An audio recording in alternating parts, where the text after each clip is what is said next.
I'm delighted to be joined by Andy from Vcinity today. Hi, Andy. Thank you for joining me. Yeah, thanks for having me, Robin.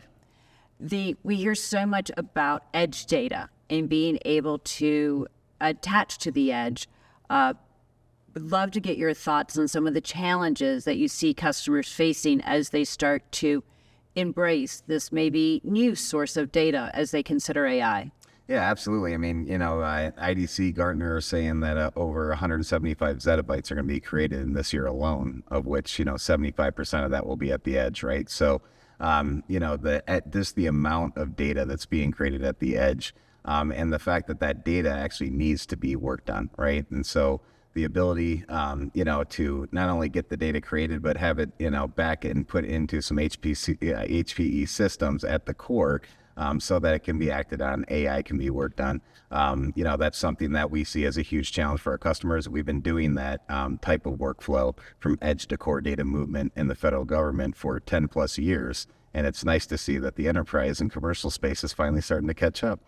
I think it'd be really helpful to maybe give a little bit more understanding of what your platform's doing kind of uniquely in being able to melt that divide to the edge and start to make that accessible as people start to think about how they can bring that into their AI and maybe start to use data they haven't thought was possible before. Yeah, absolutely. I mean, most people are familiar with the fact that you can move data, but it's extremely difficult, right? So from the ground up, day one, Vcinity just revolutionized the way that you can move data over high latent WANs networks, right? And I think that, with latency being a challenge, across the WANs, most people don't know that they can actually connect to that data without moving it as well. So, that's basically what we've done is we've, spent the last 10 years in the federal government helping them unlock data, the most critical, challenging, big data, and get that data moved over IP networks versus having to fly disk drives around and snowballs around and things like that.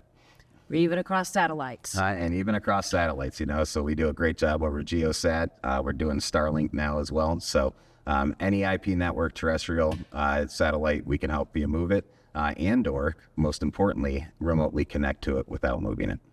I think that becomes so powerful when you start to think about that connectivity to the data without necessarily needing to move the data, which that can then help maybe the customer move at the speed of AI because they're not waiting for data to move. But love to get just a little bit more of, when you think about what Vcinity can bring to the customer. And I know, you started in the government, now also working with a number of more commercial clients as well as they're expanding kind of their attention to and engagement with edge data.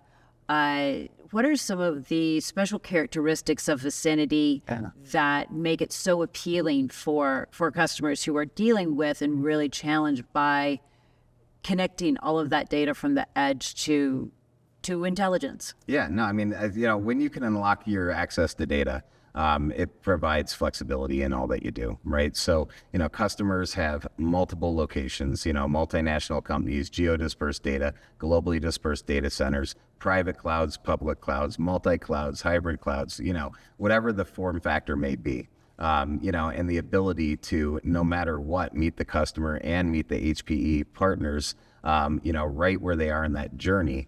Gives, with Vcinity, really gives HPE and the customers flexibility to know no matter what decision they make, because they're going to make some wrong ones with AI, no matter where they put that data, no matter where they put those GPUs, and no matter where they put that compute, it just doesn't matter anymore. Now with Vcinity and HPE, you can connect to it wherever it is. If you make a mistake in moving something to one location and need to move it back in real time, you can do that as well. There's no real penalty. There's no real penalty. So, and it's an and, right? I mean, you hear a lot of people and move your compute to the data, move your data to the compute. I mean, at the end of the day, customers are going to need flexibility to have an and to do it all. And I think together, HPE and Vcinity can actually deliver a truly globally flexible AI architecture.